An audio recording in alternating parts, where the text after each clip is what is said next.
The title Pinkering comes from a gift that I got from a dear artist friend of mine in Belgium, and I've always had a huge interest in jewellery and kind of little personal mementos. So when thinking about the title, I had gone through like loads and loads of different iterations of the title, and I hated all of them.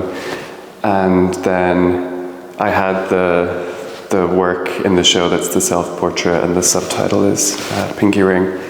And I usually always wear a pinky ring anyways, and a huge amount of the show kind of comes from the idea of like devotional, personal objects. So pinky ring kind of just, I like looked at the title one day of that work and was like, oh, that's the title of the show.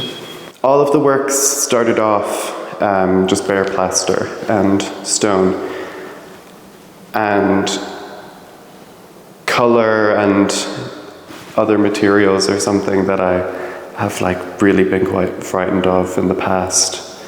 And I was talking with some friends, and they kind of said like, oh, I used some ink to paint on one of the reliefs that I wasn't going to use. And I was like, oh, this is actually kind of nice. And then I was worried about the cohesiveness, I suppose, of the show. But then I just decided like, I really want to start painting on them. But I didn't want to use just paint.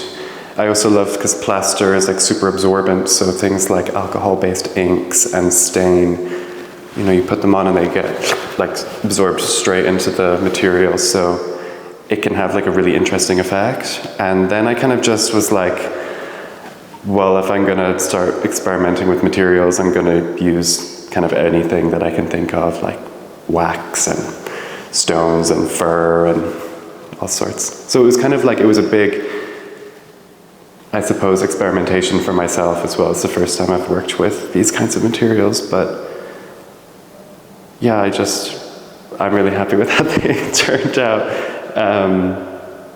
But yeah, it's an experiment for myself that has kind of just like gone into the show, I suppose.